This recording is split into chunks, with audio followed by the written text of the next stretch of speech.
Boa noite, amigos que nos acompanham pelas redes sociais. Eu sou Robson Zeda. Boa noite, eu sou Rose Berens. Estamos felizes em termos a companhia de vocês. O tema central da nossa Semana Espírita é Psicologia e Espiritismo, Fronteiras do Saber. Para iniciarmos a noite de hoje, vamos conhecer um pouco de tudo que realiza a Fundação La Harmonia. Vamos ao vídeo. A Fundação La Harmonia é uma entidade sem fins lucrativos, criada a partir de 1994 com o objetivo de agregar pessoas, reunir pessoas com interesse em proporcionar algo de útil para a sociedade e, sobretudo, levar as pessoas a uma consciência do porquê e para que estão aqui nesta vida. Começamos com um projeto educacional. A nossa ideia era atingir a criança inicialmente, para que esta criança, sendo formada aqui, pudesse um dia ser um cidadão capaz de levar a sociedade a um processo de transformação para a melhoria das condições de vida. Então nós criamos uma creche escola. Essa creche não só atingiria a criança, como também os seus pais, a sua mãe, desobrigando-se dos cuidados diários, entregaria isso à instituição e poderia trabalhar. E para que essa mãe e esse pai trabalhassem, nós criamos oficinas profissionalizantes.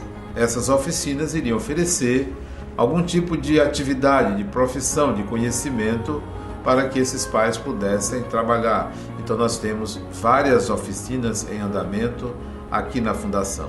A creche escola, as oficinas, que buscamos parceiros para cada uma das nossas oficinas. Uma delas, a oficina de balé. Então, nós procuramos levar para a comunidade carente o balé, visando levar à criança um gosto clássico, uma disciplina, algo que pudesse melhorar a autoestima daquela criança que vive em condições às vezes degradantes, para que nós tivéssemos um grupo de pessoas aqui trabalhando, dedicando, dando as suas horas. Nós criamos também um serviço de voluntários. Temos vários voluntários na Fundação La Harmonia para a prestação dos seus serviços. É a sociedade ajudando a sociedade. Criamos também, desde 1996, um atendimento médico gratuito. Esse atendimento médico é feito à criança e à sua família e à própria sociedade. São muitos voluntários médicos, enfermeiros e outros profissionais da área de saúde atendendo a população gratuitamente. Além disso, nós criamos um atendimento psicológico, temos um núcleo de psicologia, muitos profissionais trabalhando, buscando dar a essa sociedade um ponto de equilíbrio, uma forma de entender a própria vida e os seus processos. Além desses serviços, nós criamos um SAC, um Serviço de Atendimento ao Cidadão, em convênio com o Estado, em convênio com o Tribunal de Justiça, com o Ministério Público. Há uma Casa de Justiça e Cidadania, onde as pessoas aqui vêm trazer suas demandas, seus litígios, suas querelas com a sociedade e com outros indivíduos. Então nós damos um atendimento preliminar. A Fundação La Harmonia também possui uma editora e distribuidora de livros. Esses livros visam disseminar ideias que levem o ser humano a uma autoconsciência, a um processo de autotransformação e de espiritualidade. A edição desses livros é para custear as obras da Fundação La Harmonia. Todos os autores doam os seus livros para a nossa instituição poder não só disseminar ideias, quanto captar recursos para os seus projetos sociais. Outro projeto que nós temos que visa captar recursos é um bazar permanente. Recebemos doações de roupas, sapatos, bolsas e outros objetos e vendemos a preço bem acessível para que esses recursos possam ser utilizados para os nossos diversos projetos. Também estamos construindo um lar de idosos. Esse lar de idosos visa abrigar pessoas que não tenham condições de moradia, não tenham família e necessitem de um espaço para viver, um centro de convivência do idoso, onde ele possa aprender regras de convivência, a entender a vida como algo diferente do que ele aprendeu durante todo o processo existencial. Também estamos construindo um centro de reabilitação de sequelados em AVC. É importante dizer que todos esses serviços são prestados gratuitamente, porque a Fundação é uma entidade sem fins lucrativos, que busca, através de parceiros, pessoas físicas, empresas, pessoas jurídicas, oferecer esses serviços à comunidade, que visa dar à sociedade condições da própria sociedade e resolver os seus problemas. Consta, então, esta possibilidade de uma reorganização social, uma melhoria das condições de vida do cidadão.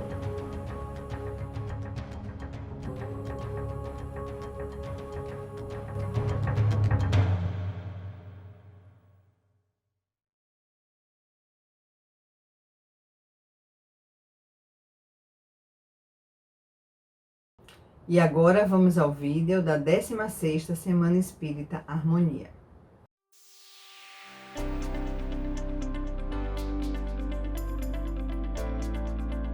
O conhecimento da mente humana ainda se encontra tímido, pois se procura no cérebro o que pertence a outra dimensão de realidade.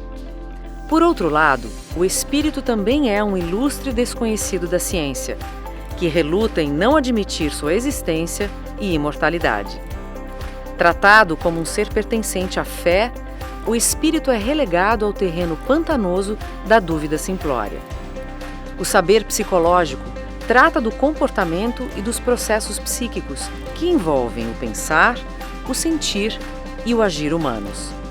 Da mesma forma, o espiritismo trata da imortalidade do espírito e de suas relações com outros que se encontram em diferentes dimensões existenciais. Tanto a psicologia quanto o espiritismo estudam a mente, veículo necessário para a produção de toda manifestação humana. Os dois saberes contemplam o estudo da mente e suas implicações na vida em geral. Quando a psicologia compreender o espírito em sua singularidade e como forjador de personagens, e o espiritismo apresentar-se além da roupagem religiosa, certamente teremos uma melhor percepção da imortalidade como inerente à pessoa humana.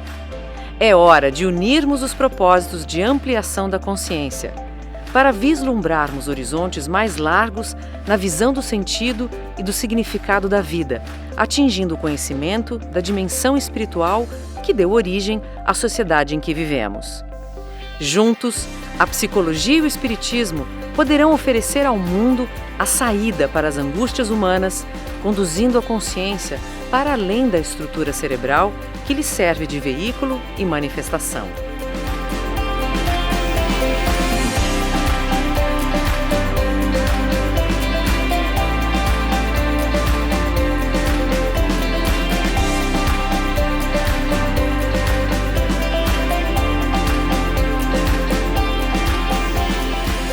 O Espírito é o Senhor do Universo, lídimo representante da divindade.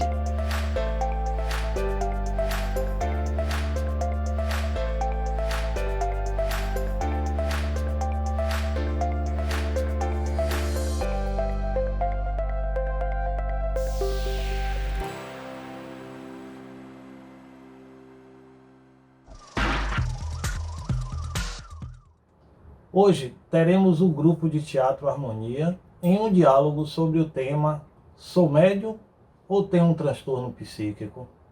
Tendo Fernando Santos como coordenador. Antes, Robson, vamos viver nossa experiência diferente de hoje? Claro. Vamos nos conectar?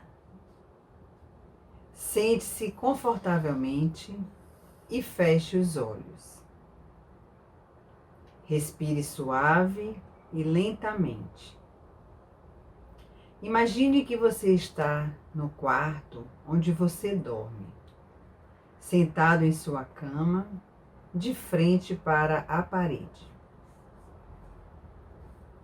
Imagine que há uma escada pequena dentro de seu quarto que dá acesso ao pavimento de cima.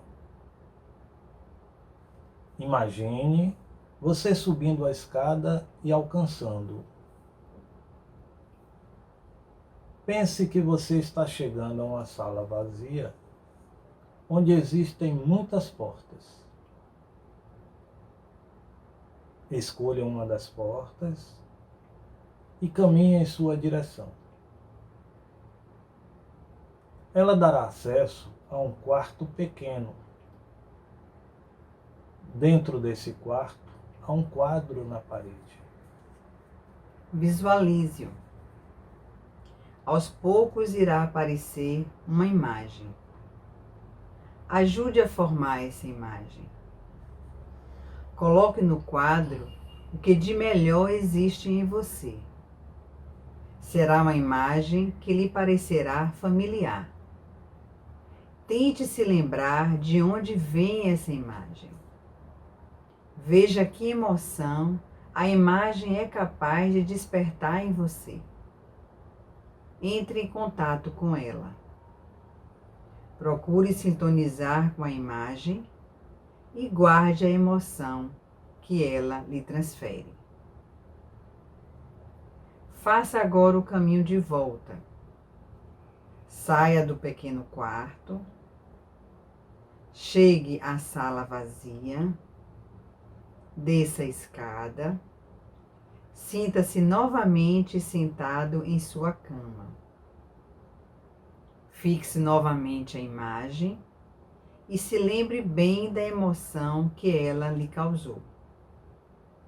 Abra os olhos e medite sobre o que ocorreu. Prontos para seguirmos? Desejamos que você tenha percebido que é um espírito do bem e que tenha de fato se emocionado com a sua capacidade de criar e de se reinventar. Vamos ao teatro? Caros internautas, é um prazer estar com vocês na 16ª Semana Espírita do Centro Espírita Harmonia, que tem como tema central Psicologia e Espiritismo, Fronteiras do Saber. O grupo de teatro Harmonia tem o prazer de lhe apresentar o tema Sou médium ou tenho um transtorno psíquico, através das histórias de Mateuzinho, Letícia e Luciano. Então, estejam conosco e aproveitem o espetáculo virtual. Parece que a conexão da Lúcia caiu. Mas, meu irmão, eu tenho que dizer uma coisa. É muito penosa a situação do Mateus. A Lúcia precisa tomar tenência para auxiliar aquele menino em pleno século XXI e ela ainda com aquelas crendices, acreditando em rituais mágicos, em sacudir de folhas, em videntes. Pelo amor de Deus, isso é um absurdo. Olha, Sandrinha, para mim você está muito enganada. Eu acho que você sabe muito bem o que está fazendo. Eu creio que ela nos contou toda essa situação buscando nosso apoio, não críticas, né, mana? Cláudio, se ela soubesse o que ela está fazendo, ela já teria levado aquele menino ao psiquiatra e não estaria aí com essas crendices loucas. Ai, mana, veja bem, eu acho que não é bem assim. Eu acho que nós temos que respeitar as crenças de nossa irmã. Mas o foco aqui é o Mateus. Vamos ouvi-lo e ver qual a melhor forma de ajudá-lo, você não acha? Cláudio, nesse sentido você tem razão. Eu peço até desculpas, mas, para mim, essas crendices continuam sendo inadmissíveis. Mas, irmão, foi uma pena que não conseguimos estar com o Mateus juntos naquela conversa, né? Verdade, mano. Mas também seria impossível, né? Eu trabalhando de noite, você durante o dia, não tinha como juntos estarmos nessa mesma conexão. Mas era o que tinha, né, mano? Vamos lá. É verdade. Se não fosse dessa forma, não teríamos conseguido conversar com eles. E, afinal, não somos caranguejos para andar amarrados em uma corda só, não é isso? É verdade. Mas, irmão, agora, papo sério. O que foi aquilo? Eu tô até agora, sabe, sem ter o que pensar. Mas eu lhe disse, eu sabia que o caso do Mateuzinho era para psiquiatra. Peraí, mana, peraí. Não tô entendendo. Eu acho que não visitamos a mesma pessoa, não é possível. Ai, Cláudio, deixa de brincadeira, eu falo sério. Mana, peraí. Vá, me diga aí, o que aconteceu? Não, me conte você primeiro agora. Ai, tá bom. Olha, eu tive uma conversa super tranquila com o Mateuzinho. Ele tava de boa, mana, super tranquilo. Ele só me contou que vai ter umas percepções aí e tal, nada demais. Olha, eu saí de lá super despreocupado. Nada demais, Cláudio. Como assim nada demais? Não, mana, ele só me falou que tem sonhado muito com a vovó Beth. Cláudio, você acha que sonhar com gente morta é nada demais? Peraí, mana. Vamos lá, segura um pouquinho aí. Vamos lá, me ouça. Você lembra do dia que mamãe partiu? Lembra que a mamãe falou que a vovó Beth tinha ido vê-la na noite anterior, dizendo que logo, logo estariam juntas do outro lado? Lembro sim. Cruz credo, Cláudio. Você tá querendo me dizer que o Mateuzinho está para morrer?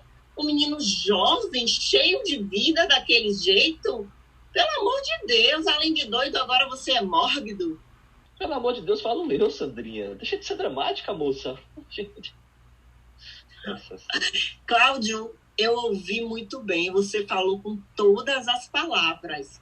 Você disse que a vovó Beth apareceu para a mamãe como se estivesse anunciando a morte dela, como uma espécie de mensageiro da morte. Ai, mana, deixa de onda, mana. Você lembra assim daquele dia? Você sabe que ela acordou super bem disposta e conseguiu até se despedir de todos nós. Mana, eu tenho certeza que naquela noite algo a modificou. Eu quero acreditar assim no que ela disse, viu? Que a vovó Beth a visitou. E Ana, isso não tem nada a ver com o mensageiro da morte, pelo amor de Deus. O que eu tô falando aqui é sobre a vida que continua além do túmulo. Lá vem você de novo com essa história de espíritos imortais. Espera aí. Diga aí, pessoal, e essa reuniãozinha é particular? Oi, Lete! Claro que não, minha linda. Olha o Pedrão aí. Vocês são sempre muito bem-vindos. Estamos aqui falando sobre o Mateuzinho. Peguem mais. Bom, eu estava aqui de cima ouvindo a conversa de vocês e vi o link, resolvi entrar. Eu tenho um relato a fazer sobre o que é ter a mediunidade aflorando. Oi, casal. Lete, minha querida, bem que eu sempre achei você meio doidinha. Mas continua sua história, vai, fiquei até curiosa agora. Olha, eu passei por esse momento de despertar da mediunidade com muita dificuldade. As coisas eram intensas e frequentes, eu ouvia vozes e via espíritos em qualquer lugar. Eu pensava que estava ficando maluca, nem tinha controle sobre essas coisas que iam acontecendo e sofri com isso tudo. E para piorar, Pedro, meu namorado, ele achava que eu estava maluca. Ele me dizia que espíritos não existiam. Pode uma coisa dessa? Mas olha, eu sempre fui cético. Todos que me conhecem sabem disso. De repente me vejo nessa situação, gente. De repente ela começava a falar uma voz embolada. Parecia que era uma língua estranha, uma outra língua às vezes. Eu me lembro bem na farmácia. Na farmácia você vai lembrar. Você chegou, deu a receita para o farmacêutico e, de repente, queria pegar o papel de volta para passar uma mensagem. Era aí. E a gente dentro da farmácia. Olha que situação. Para namorar, você não sabia. Para namorar, eu tinha o maior medo até na hora de namorar, gente. Pedro, meu querido, se eu fosse você, eu dormia, amarrado um terço. Vai que essa louca acorda e te pega de jeito, hein? Pô, Pedrão, você é muito hilário. Rapaz, tô aqui morrendo de rir com vocês. Mas, Lete, isso aí que é um namorido retado, meu. Agora, Sandrinha, por favor, deixa de palhaçada. Lete, continua aí sua história, que tá muito interessante. Palhaçada, Cláudia. Estou falando sério. Eu sempre falo sério. Entendi. Ela fala sério. Ela fala tão sério que eu gostei dessa estratégia do terço, viu? Eu não havia pensado nisso, não. Mas, gente, vamos segurar. Vamos deixar a Letícia continuar, porque é uma experiência interessante nessa área da mediunidade. Bom, eu mesma, contrariando o Pedro, resolvi procurar um centro espírita. E fiz uma entrevista, iniciei o meu tratamento. Foi isso que eu fiz, viu, Pedro? Ah, que legal, Leti. Me diga uma coisa, e você conseguiu controlar logo isso tudo quando estava lá no centro? Como é que foi? Bom, Deixa que eu respondo, porque não foi fácil, não. É bem verdade que, a partir do momento que a coisa ia evoluindo, ela ia aprendendo mais, as coisas foram melhorando, mas não foi no piscar de olho, não, foi complicado. Lógico. Olha para ela, Leti. Você continua meio piradinha ainda, viu? Para com isso, mano. Deixa a menina contar a história dela. Vai, Leti. O que você fez mais? Conte pra gente. eu fiz um tratamento de desobsessão e passes. Fiquei assistindo as palestras públicas e estudando sobre espiritismo e mediunidade. E isso me tranquilizou bastante. Oh, legal, Leti. E você, Pedrão? Sempre tão cético que lidou com essa situação toda aí? Agora você vai entender, porque um cético, como que ele lidou com isso? Cara, eu não tive jeito, rapaz. Às vezes eu estava como agora, conversando com ela, naturalmente, e ela começava a falar embolado, e aí meu irmão ligou. Meu irmão ligou, eu atendi, ele estava muito nervoso, porque eu sou inventariante das coisas de minha avózinha que faleceu. E o processo não consegue andar, e ele cobrando por quê? Porque, na verdade, era o seguinte: faltavam os documentos dos imóveis dela que eu não consegui encontrar. E aí, gente, veja o que aconteceu.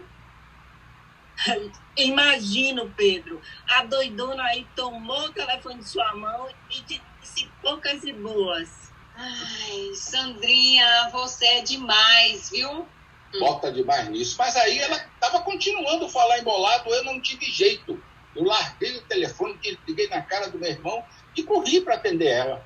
Chegando lá, ela já estava falando naturalmente e dizia assim: ô meu neto, estranho, ô meu netinho, não fique nervoso. Você vai na minha cômoda, lá naquele meu quartinho, e veja o fundo falso da cômoda. E porque lá estão todos os documentos guardados. E aí, pô, desfaleceu. Eu corri, atendi. Quando ela melhorou, eu fiquei pensando, apesar de ser cético, era uma coisa forte, não era? No fundo falso da cômoda. Por quê? A cômoda estava ali, era só verificar. E eu fui lá verificar. E achei o fundo da cômoda falsa. Quando eu abri, o que eu encontrei, gente? Os documentos, todos os documentos. Arrumadinho, promessa de compra e venda, escritura, tudo num saco plástico. Agora vejam, o choque que eu ganhei nesse momento, como é que pode? Como é que pode deixar de acreditar? Alguma coisa tinha. Mas, né, você era um pouco medroso, né? Vamos lá, né? Medroso aqui, tremia igual a vara verde. Vocês precisavam ver. Aí, depois dessa situação toda, ele decidiu me deixar em paz e eu pude continuar o meu trabalho no centro espírita. Depois, é claro, né, de iniciar os tratamentos no centro, estudando os livros espíritas. Aí eu passei a compreender melhor essa situação e aqueles eventos que aconteciam comigo passaram, deixaram de existir, graças a Deus e ao centro espírita. Graças a Deus, Leti. Mas que história fantástica é essa, viu, Pedrão? E aí, me conte como é que tem sido desde então. Ô, Cláudio, eu não tive outra opção a não ser deixá-la em paz, como ela falou, porque as provas eram muito fortes, né? E aí, na verdade, o amor vai conduzindo a gente, né? Ela vai subindo, ela vai entendendo mais, controlando mais o que está acontecendo, o que aflorava nela sem controle. Ela passou a entender para poder controlar isso e aí foi me levando junto nesse entendimento. Bom, afinal, quem cuida ama, né? Muito intrigante essa história de vocês. Mas olhem, vocês não conseguiram me convencer ainda não, viu? Olha, por que vocês não vão conversar com o Luciano? Vocês o conhecem há mais tempo e ele pode lhes ajudar. Você parece que foi incluída, vamos lá, parece que foi incluída, porque Na verdade, eu estou lembrando que você falava muito nas coisas que você ouvia dele, que você conseguia identificar com o que estava acontecendo com você e ia melhorando muito. É verdade. Espera aí, nós temos um horário agora. E é verdade. Olha, nós temos aquele trabalho. Home office. Olha a moda, né? Então, nós temos um trabalho assim. Tá? Vamos sair acesa, gente. Beijo, beijo. Beijo, tchau. Valeu, casal lindo. Valeu, um beijão. Tchau, casal. Irmão, Diga, uma coisa, pelo menos, essa doidinha tá certa. Eu acho que que devemos chamar o Luciano, viu? Porque é a única pessoa sensata que eu conheço que transita bem com tudo isso aí que tá acontecendo.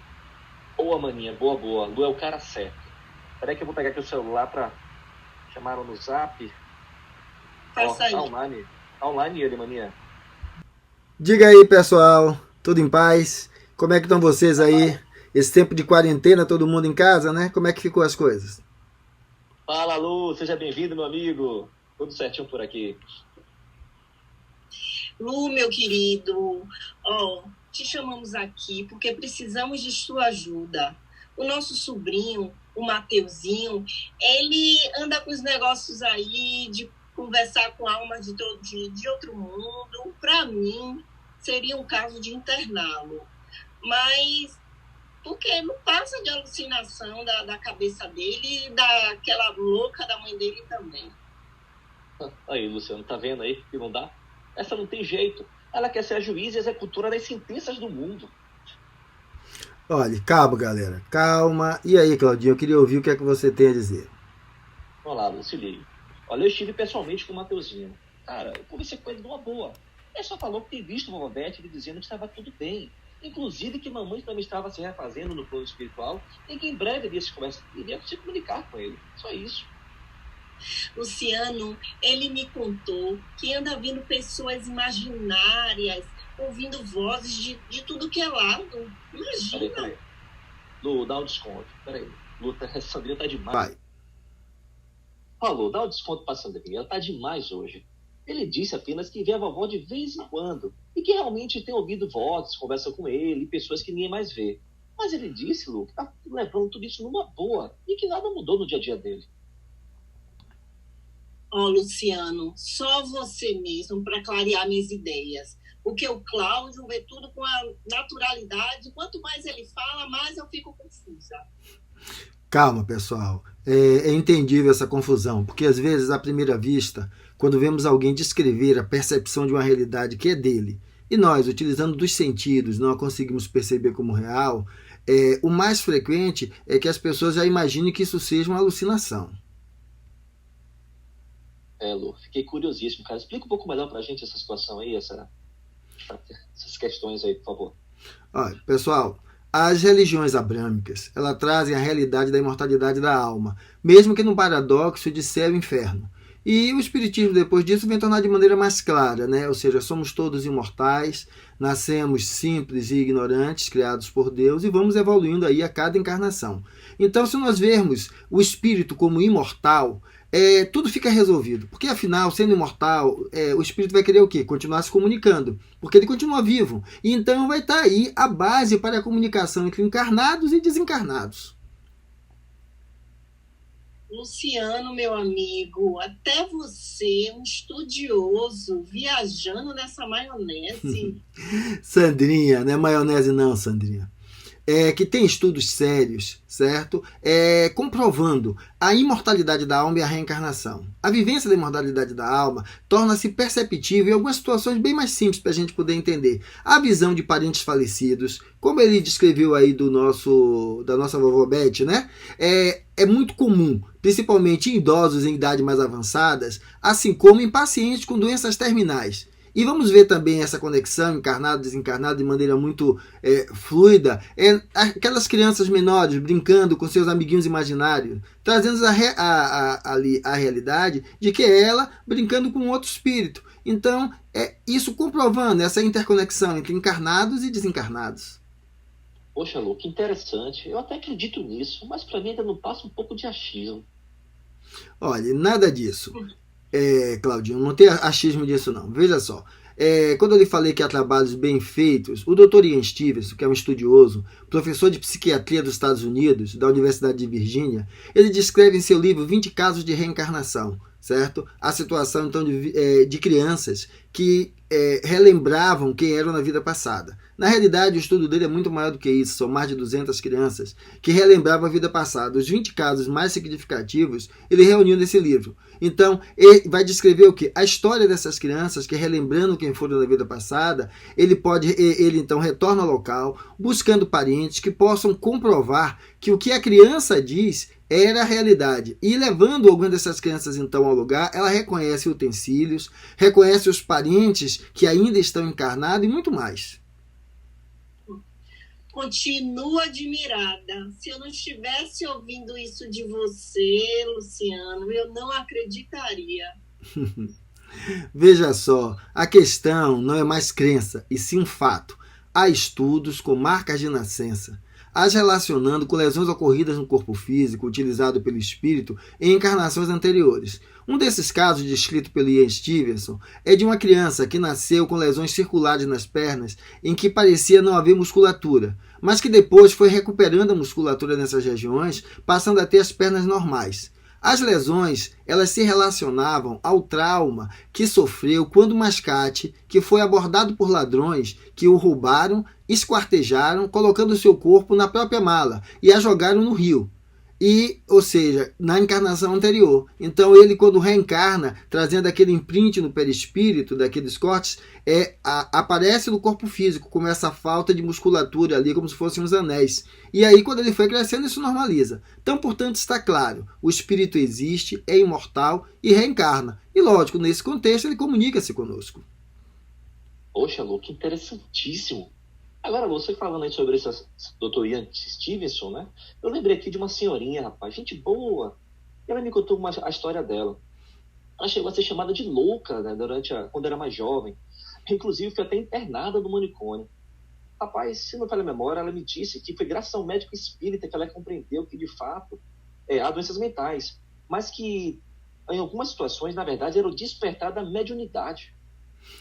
Olha, Claudinho, o que ela descreve é um fato, porque vamos entender o seguinte: a mediunidade é um dom natural do ser humano, todos nós, em menor e em maior grau. E a pessoa que tem suas predisposições para transtornos mentais, no momento que algo ative essa predisposição, aí você vai ver o quê? O transtorno mental se superpondo à questão mediúnica.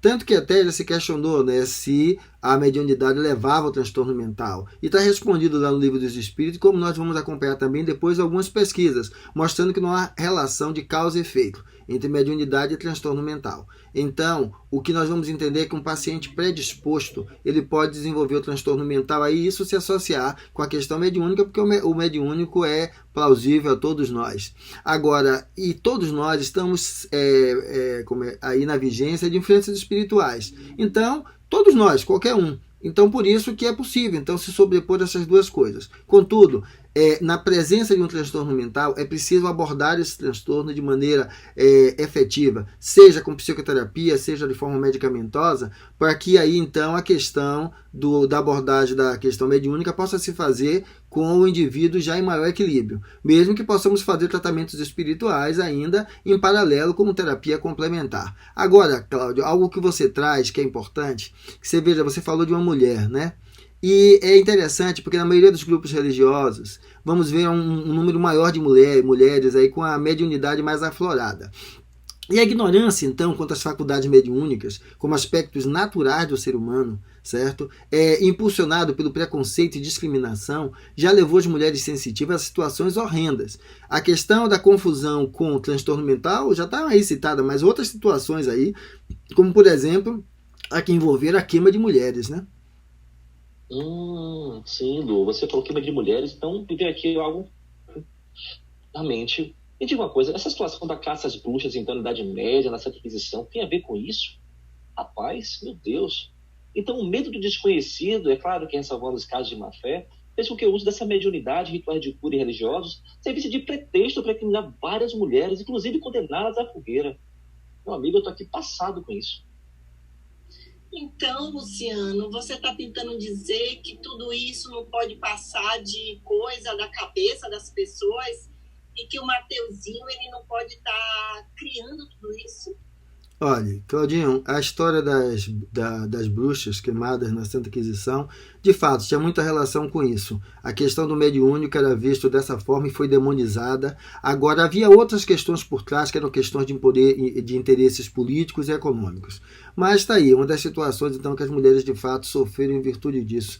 Agora, Sandrinha, para você poder entender esse contexto que você está trazendo aí. O processo mediúnico se dá a nível da mente da pessoa, perpassando pelo seu inconsciente. E por isso, nas comunicações espirituais, tem sempre componente do psiquismo do indivíduo, em menor ou em maior grau, de forma involuntária. Ele não está inventando, mas vivendo tudo aquilo. Por exemplo, as cartas psicografadas por Chico Xavier, que era um grande médium, né? Essas cartas de filhos para suas mães, iniciando frequentemente com a frase "querida mãezinha", que refletia a forma como o elemento materno sensibilizava o Chico, e não especificamente como os filhos se dirigiam às suas mães enquanto encarnados.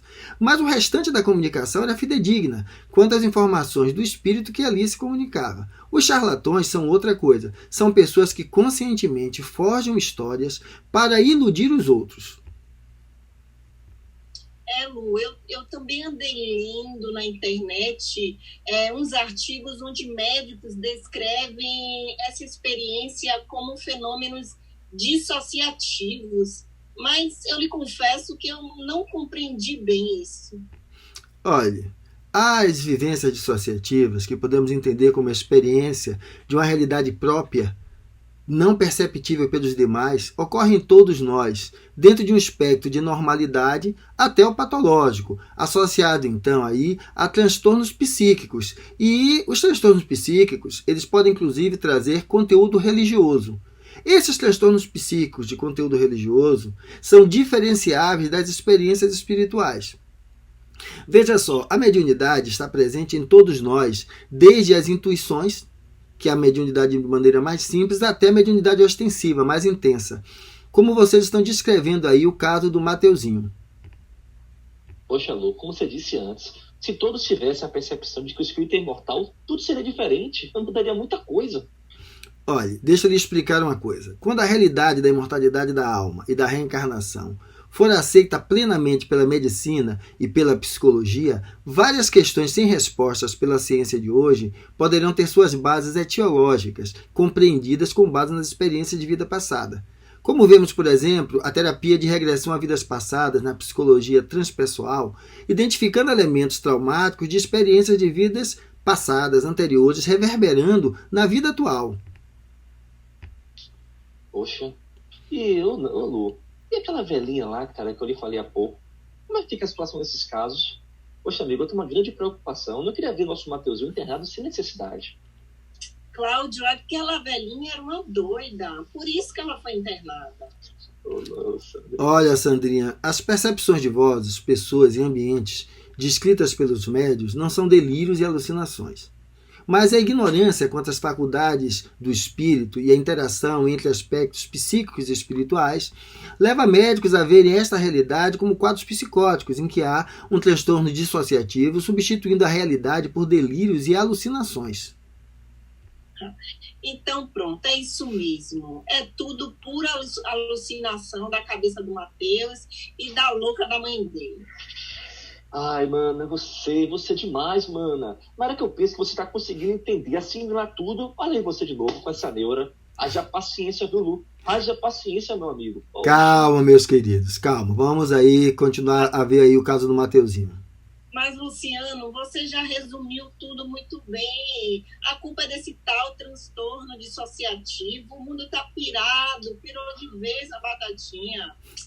Nada disso, Sandrinha. Os transtornos psíquicos com conteúdo religioso são entendidos como transtornos dissociativos e são patologias.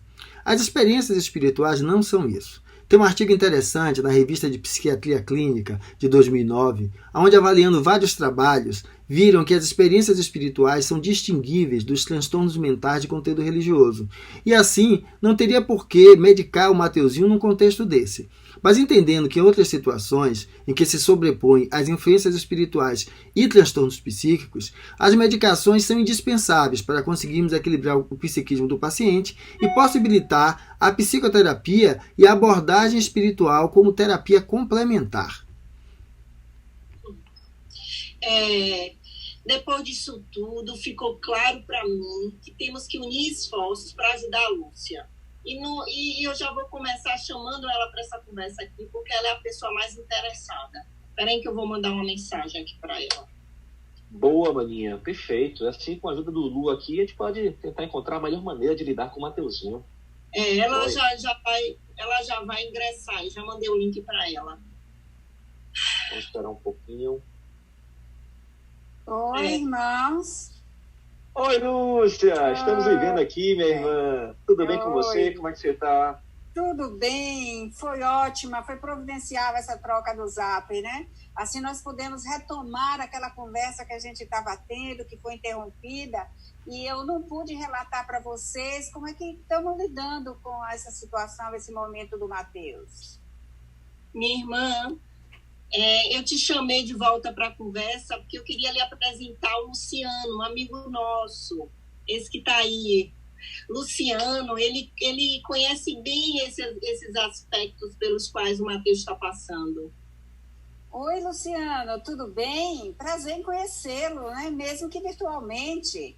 Né? Olha aí, irmãos, que bom que a gente pode retomar essa conversa, ainda mais com a presença do Luciano. Tudo em paz, Lúcia? Eu estava aqui conversando com seus irmãos sobre esses episódios de alteração da consciência. Aí as questões estão envolvendo o Mateus. Mas eu também estou curioso. Diga aí, como é que você está conduzindo essas coisas? Olha, eu vejo que meus irmãos já te posicionaram com certeza sobre o quadro do Mateus, né? Mas eu posso te dizer assim, que eu estou fazendo um tratamento com ele no Centro Espírita, ele está com um acompanhamento psicológico, né? E estamos lidando, buscando. Mas andando no Centro Espírita e aproveitando as informações que tem aí, eu fico meio confusa às vezes, né? Das informações que eu recebo. E se as percepções que ele tem, eu até anotei como uma pergunta, e posso fazer para você. Se as percepções dele, do Mateus, se trata de problemas psiquiátricos ou é apenas um aumento da percepção extrasensorial, que é a forma como eu vejo essa questão da mediunidade. O que você tem para me dizer sobre isso, Luciano? Olha, Lúcia, veja só, a descrição da mediunidade como uma forma de percepção extrasensorial é utilizada por várias pessoas, por espiritualistas e outros. Mas vamos ao cerne aí de sua questão. É o seguinte, assim como diferenciar experiências espirituais de transtornos mentais de conteúdo religioso. Eu estava citando para a Sandrinha que na Revista de Psiquiatria Clínica de 2009, os psiquiatras analisando os 8 estudos aí que avaliavam essa situação, eles terminaram vendo características que diferenciam. Então, o que é que nós vamos entender? Primeiro, lógico, é aquela situação que está despertando a mediunidade, às vezes é um momento muito turbulento, onde a pessoa sofre com isso, ela não tem nenhum controle, acontece em algum lugar, mas no momento que ela vai sendo atendida no centro espírita, passando então a compreender o que vai passando com ela, ela passa a controlar tudo isso. É esse estágio aí que é passível então essa diferenciação de maneira clara. Porque então, nas experiências espirituais, vamos ver que não há sofrimento psicológico para o indivíduo. Não há prejuízo social e ocupacional, ou seja, ele continua tocando a vida dele normal, fazendo os estudos e indo adiante. E a experiência tem duração curta e ocorre episodicamente, como no centro espírita. Ela ocorre durante as reuniões mediúnicas. Existe uma atitude crítica sobre a realidade objetiva da experiência, ou seja, ele pode falar sobre a experiência como ele falou aí da história da vovó Beth, né? Então, o médium tem esse olhar crítico sobre o que está acontecendo ali na experiência. E você observa também que essa experiência sendo então num ambiente controlado, ali dentro da reunião espírita, ela está sob controle do médium. E normalmente isso vai estar associado a uma experiência de crescimento pessoal, e esses atendimentos são voltados para os outros, não há assim, nenhum interesse de ganhos próprios com isso. E ele passa a existir então em uma compatibilidade com algum grupo cultural ou religioso, como você está descrevendo aí, o próprio centro espírita. Então, pela característica do que vocês estão descrevendo, a situação do Mateuzinho é muito clara. É uma situação de despertar da mediunidade e não tem a ver exatamente com um transtorno psíquico. Ô, Luciano, eu fico muito, muito feliz com todos esses esclarecimentos. Irmãos, que bom que vocês proporcionaram esse encontro com uma pessoa que conhece do assunto. E assim eu posso começar a ver que estamos no caminho certo, cuidando do Mateus pelo lado espiritual e psicológico. Eu tenho confiança realmente que tudo dará certo e nós seremos fortalecidos. Minha irmã, a ideia de chamarmos o Luciano para essa conversa foi justamente por isso, porque a gente conhece um pouco da história dele e sabemos que ele passou por tudo isso, e até de maluquinho ele já foi chamado, né, Lu? Mas hoje está aí, um médico atuante com sua família, mulher e filhos. Eu fico muito feliz por ele ter superado tudo isso. Luciano, fico interessada aí. Nos conta um pouco aí dessa sua história. Olha, Sandrinha, é interessante ver você falar agora sobre isso já com mais sobriedade, né? Eu sei que às vezes o primeiro impulso que vem é de uma certa angústia, né? Você está vendo ali o seu parente passando a situação e tudo, e agora relembrando toda a história que eu vivenciei, né? Você está fazendo então essa construção dessa conexão aí de harmonia e equilíbrio, aprendendo a lidar com isso. Então, Lúcia, eu vou contar um pouquinho da minha história, porque isso talvez de fato lhe ajude a estar mais tranquila com o que você está passando. Eu, aos 14 anos, eu comecei a ver espíritos, que é o que a gente vai chamar de evidência, né? Comecei também a conversar com os espíritos, onde inclusive servia de intermédio para passar a mensagem que eles queriam, ou seja, eles falavam através de mim, que é o que a gente chama aí de psicofonia. E em vários momentos, quando eu parava e começava a escrever poemas, textos que vinham quase que completos na minha cabeça, já prontos. E isso pela intervenção de espíritos ali, escrevendo através de mim. Só que logo inicialmente, minha mãe vendo tudo isso, achou que isso era algo demoníaco, né? E me levou à igreja para um exorcismo. Só que o padre, lucidamente, nos disse que isso de exorcismo foi coisa do passado, não tem cabimento a coisa dessa, e orientou-nos então a buscar um psicólogo. Mas minha tia era um bandista e me levou para uma atividade que ela chamava de mesa branca. E ali eu tive acesso ao Evangelho segundo o Espiritismo e à prática mediúnica, sendo visto como algo natural. Isso me ajudou bastante a me equilibrar e a tocar minha vida naturalmente, a ponto de que 2 anos depois eu já estava até afastado das atividades, porque eu interagia com isso de maneira muito tranquila. Reduziu bastante a intensidade de tudo isso. Só que eu terminei então fazendo meu vestibular, meu curso de medicina, e lá na frente um pouquinho, já estava com uns 29 anos, né? Eu passei por um episódio de separação conjugal. Não estava dando certo a minha relação com a minha ex-esposa, e quando isso aconteceu foi algo muito traumático. E frente a essa situação, as vivências mediúnicas se intensificaram. E aí, lógico, começou a comprometer o meu dia a dia. Contudo, eu busquei, então, um centro espírita, já não mais a casa de Umbanda, só que alguém que me atendeu inicialmente me disse que aquilo era um problema psicológico. Eu entendi uma certa limitação de quem fez lá a entrevista lá comigo, porque eu já era médium, né? Mas tudo bem, eu fiquei de voltar depois para conversar mais um pouco. Mas aí eu conversei com um amigo meu que ele era psicólogo. E quando eu fui descrevendo para ele, ele fez: olha, Fernando, eu vejo aí ambas as situações. Tanto a questão de influências espirituais, pela questão mediúnica que você já relata há anos atrás com você, como questões psicológicas, que são aspectos seus, envolvidos inclusive com o seu processo de separação.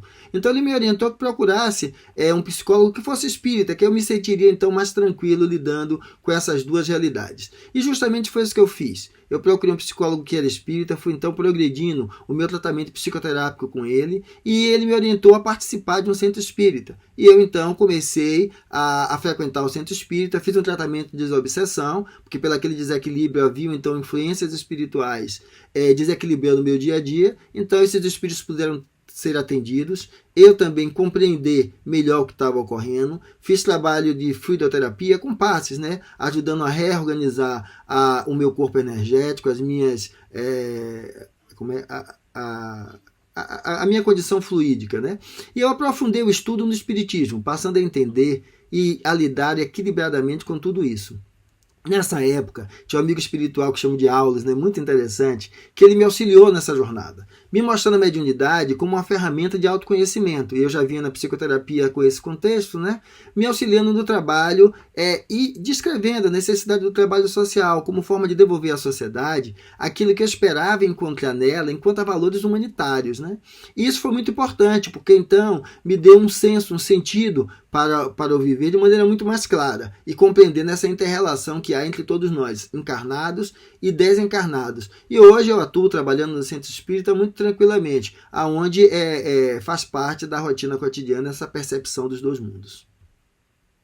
Luciano, essa sua história me deixa assim entusiasmada, empolgada com isso. Depois que você falou aí de psicofonia, psicografia, outro dia lá no centro eu ouvi falando sobre uma questão de dom de cura. O que você pode me falar sobre isso?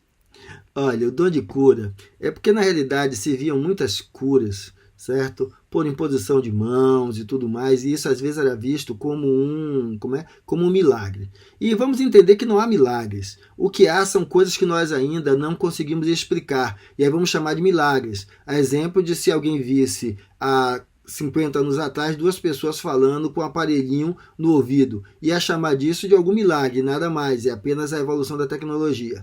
Então, o Espiritismo, quando vem e começa a explicar esses aspectos, ele vai falar dessa habilidade da pessoa de poder mobilizar os fluidos. E aí, dessa forma, poder ajudar o outro. Então, a mediunidade de cura é o contexto, então, do indivíduo que, sob a influência espiritual de um outro espírito desencarnado, ele vai mobilizar o fluido vital e os fluidos espirituais para ajudar a reorganizar e estabilizar o corpo energético que nós chamamos de perispírito, levando a cura ou, às vezes, compensação de alterações orgânicas ou psíquicas em uma pessoa que está ali adoentada.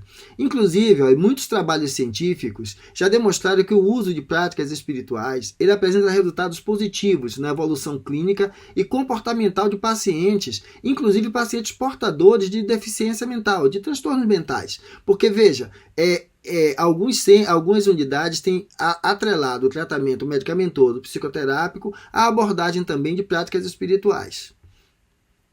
Certo, Lu. E essa história aí de mentores e obsessores? Eu já li algo a respeito na internet. Pode falar um pouco sobre isso? Olha, eu acho... Pegando o gancho, sem me interromper, já lhe interrompendo, eu também já ouvi falar muito sobre essas questões de resgates, pagamentos de dívidas, e sempre me questiono, né? Que Deus é esse que mais parece um banqueiro, Luciano? Olha, Sandrinha, eu vou começar até pela sua resposta, pela sua pergunta, porque, veja, existe ainda uma história ligada àquela ideia de crime, ou seja, se houve um crime, houve um culpado, e para um culpado, um castigo, para que se resolva a questão. Então, crime, culpa e castigo. Só que vamos entender que o castigo não resgata nada, não retorna nada. Então, leva as pessoas, às vezes, a imaginar que quando estão passando por dificuldades, é um castigo. Tanto que, às vezes, quando alguma coisa de errado dá, a pessoa diz, mas afinal, o que foi que eu fiz para estar merecendo isso? Não existe, não há sentido nessa ideia de um Deus banqueiro. O que nós vamos entender é que a cada reencarnação, nós vamos aí utilizar de um personagem. Por exemplo, o personagem aqui, o Luciano, aí a Sandra, a Lúcia, o Cláudio. E a vivência, então, durante essa encarnação desse personagem, vai agregando, a partir das experiências, habilidades e aptidões. Aí, ou seja, é isso que o espírito leva consigo. Que se nós relembrarmos lá na Bíblia, né, que diz que não acumule bens materiais, mas sim valores que vão com a alma. Nada contra, lógico, o ganho financeiro, mas é você se preocupar em agregar habilidades e aptidões, porque é isso que vai com você, principalmente dentro da questão dos valores, né, os valores éticos. Então, a cada encarnação é isso, vamos estar vivendo um personagem. E quando nós tomamos conhecimento disso, nós podemos, então, fazer com que a trajetória desse personagem, ela assuma um direcionamento que seja de crescimento, de evolução para o próprio espírito. Agora, vejamos o seguinte, aquilo que o Claudinho perguntou com relação a mentores e obsessores. Mas, Luciano, aproveitando mais uma pergunta, porque dentro do que eu tenho ouvido no Centro Espírita e do que você está falando, esses dois mundos, o espiritual e o terreno, eles se conectam. Como eu vejo e entendo assim, o que está acontecendo com meu filho? Mas quem ensina quem? Olha, pessoal, deixa eu terminar aí para responder a pergunta ali do Claudinho. Claudinho, vamos entender que o mundo espiritual e mundo material, os dois se interconectam. Então, da mesma maneira que temos no mundo de encarnados, pessoas com boa índole, pessoas buscando conduzir a vida no sentido mais estruturante, buscando um crescimento pessoal. Existem pessoas ainda presas a situações das mais grosseiras aí possíveis. Da mesma maneira, vamos ver do outro lado. Aí, o que é que ocorre? Como ocorre aí o desencarne, o espírito desencarnado pode ficar perseguindo as pessoas encarnadas que ele ainda manteve algum vínculo, né? De ódio, de vingança, e é então o que o pessoal vai descrever como obsessores, né? Esses espíritos que estão perseguindo outros, buscando prejudicá-los.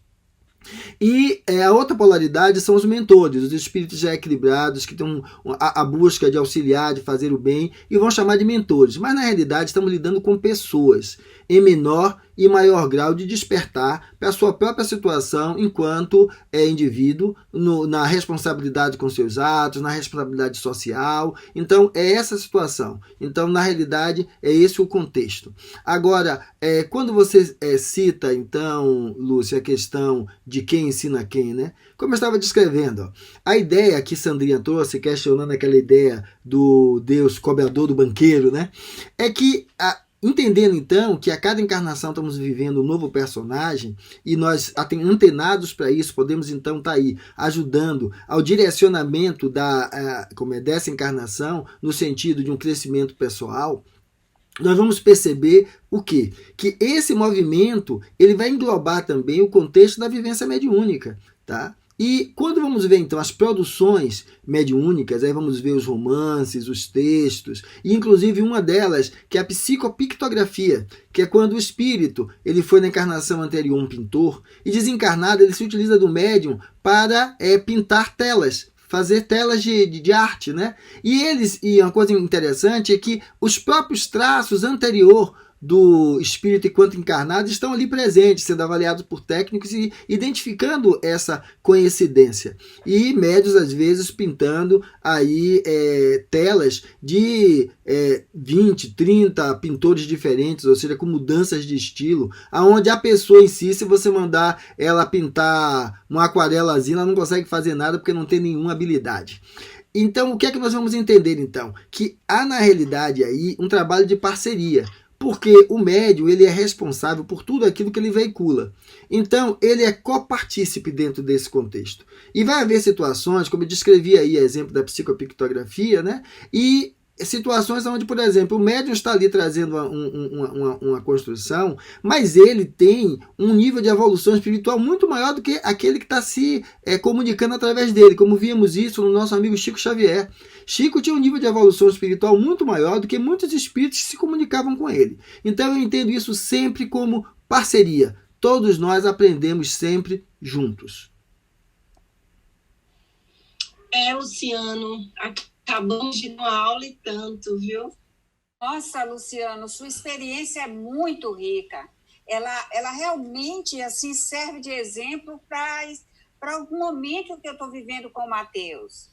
E me mostra que ao cuidar de forma correta, tudo vai ficar bem, né? Então, e o momento nós sairemos bem enriquecidos com isso. Foi muito, mas muito esclarecedor.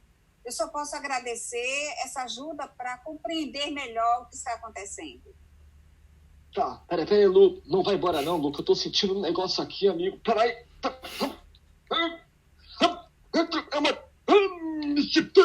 Aqui é o seu preto velho, Lu. Lá da casa de Umbanda, você tá lembrado? E você, Sandrinha, sua teimosa, eu vou puxar seu cobertor, viu? Claudinho, você não tem jeito. Eu que vou te pegar, viu? Tá vendo, Sandrinha? Ficam aí jogando as farpas em você, como se fosse você quem faz sempre as brincadeiras a ele aí. Olha, meu amigo, eu sei que isso é apenas brincadeira, né? Mas vamos entender que a mediunidade possibilita a comunicação dos espíritos desencarnados conosco. E estes derivam do contexto sociocultural presente. Na França, os pretos velhos, índios, xamãs, não faziam parte do contexto sociocultural deles e, portanto, não estão presentes no Livro dos Espíritos, mas são marcantes aqui em nosso meio. Por isso, então, tantas comunicações espirituais nesse contexto, porque cabe, então, ao espírito, quando se comunica, assumir o formato que mais lhe é peculiar. Então, o preto velho não é um negro que tem cabelos brancos, mas sim a imagem simbólica do negro, que era um curandeiro, um xamã, um sábio, a quem as pessoas recorriam nos momentos que necessitavam de auxílio. E, lógico, aí já com seus cabelos brancos, né, pelos conselhos a partir da sua própria sabedoria de vida enquanto encarnado. Assim como os índios e caboclos, no sentido da valorização, do lidar com a natureza, do respeito à natureza.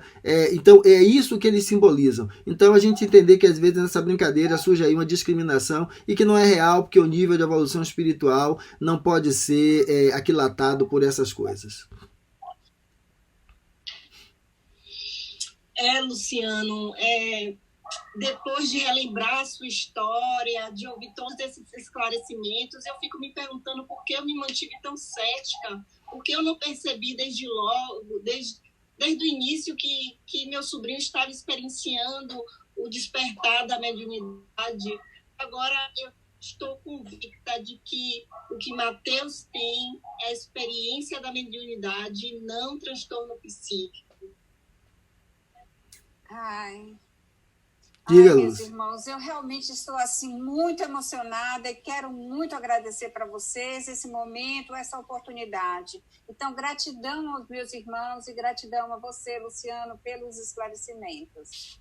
É isso aí, minha irmã. Faço minhas palavras de Sandrinha, tá? Você sabe do carinho enorme que eu tenho por você, por Mateuzinho. E estamos aqui juntos, minha irmã. Eu e Sandrinha aqui estamos aqui a lhe apoiar no que você precisar, viu? Pode contar conosco. E você, Lu, obrigado mais uma vez, irmão, pela força. Você é o cara, viu? Mora aqui e tamo junto. Obrigado mais uma vez. Tranquilo, Claudinho, Sandra e Lúcio, obrigado aí pela confiança. Eu estou à disposição para auxiliar em qualquer situação que se torne necessária dentro dessa caminhada dele enquanto médium, certo? Buscando aí despertar equilibradamente tudo isso, porque aí tem um grande futuro aí esperando o nosso amigo Mateuzinho. Então, muito interessante, muito bom. Precisando de qualquer coisa, estou aí. Agora, foi muito bom estar com vocês. Obrigada, amigo. Valeu, pessoal. Tchau, manas. Valeu, tchau. Obrigada. Obrigada. Um beijo. Bom, amigos, terminamos de ver aí a história de Mateuzinho, o relato da nossa amiga aí, Letícia, e o meu próprio relato. A situação, então, do despertar da mediunidade, ela não é uma situação patológica. Literalmente, isso é normal. Agora, a condição ainda de podermos ter essa situação que é comum a todos nós, que é a mediunidade, superposta aí a um transtorno psíquico que o indivíduo pode estar vivendo. Controlado o transtorno psíquico, a questão mediúnica pode ser então abordada e vivenciada com muita tranquilidade, porque é mais uma das faculdades do ser, assim como os outros sentidos que nós temos. Foi um prazer poder estar aqui mostrando isso a todos vocês. E eu agradeço a vocês aí agora, em nome de todo o grupo do Teatro Harmonia, que está aqui conosco nesse momento. Então, muito obrigado. E aqui agora o agradecimento de todos nós. Caros internautas, então aí nesse momento aí da realidade virtual com que nós estamos vivendo, foi um prazer tê-lo aqui conosco, apresentando, vendo o tema Sou Médium ou Tenho um Transtorno Psíquico. A todos vocês, muito obrigado.